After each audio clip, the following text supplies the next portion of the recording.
cette vidéo, nous allons étudier une leçon de lecture. Vous êtes prêts? On commence. Allons-y. Est-ce que vous connaissez quelques instruments de musique marocains? Oui? Alors, donnez-moi des exemples. Oui, on a le ribab, le tambour marocain, le gambri, le hadjouj, etc. Maintenant, prenez vos livres à la page 106. Dans cette leçon, nous allons dégager les caractéristiques de la description d'un objet et choisir l'ordre à suivre pour décrire un objet.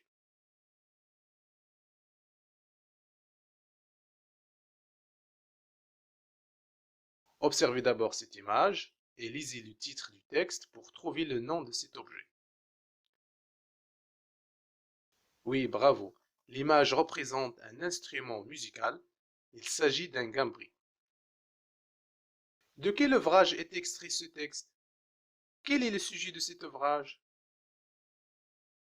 Très bien. Ce texte est extrait de l'instrument de musique du Maroc et d'Andalus.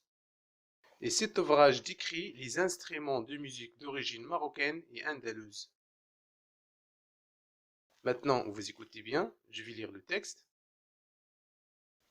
Le gambri. Le gambri, gambri, est un instrument à cordes pincées ayant une caisse bombée en demi-poire. Cette caisse, prolongée par un manche, est creusée dans un bloc en bois. La table est constituée d'une peau tendue au-dessus de la caisse. Cet instrument, sans doute très ancien, est encore joué au Maroc. Il existe différentes sortes de gambri. Le plus en vogue actuellement est le gambri letard, d'une longueur assez importante, 89 cm.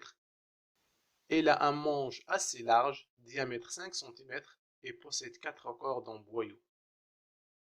La caisse de l'instrument est creusée dans un bois tendre, généralement du peuplier.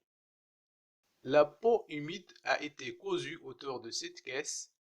En séchant, il s'est resserré et reste ainsi fortement tendu, ce qui donne à l'instrument une sonorité particulière.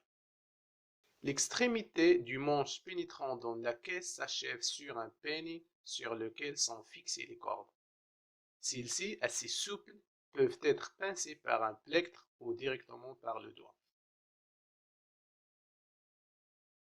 On passe maintenant aux questions pour contrôler votre compréhension du texte. La première question. Quel est l'élément décrit dans ce texte? Oui, ce texte décrit le gambri.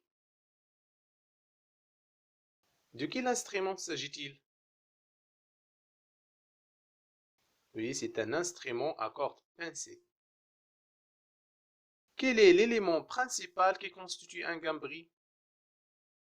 Oui, la caisse est l'élément principal qui constitue le gambri. Quel est le type de gambri le plus célèbre?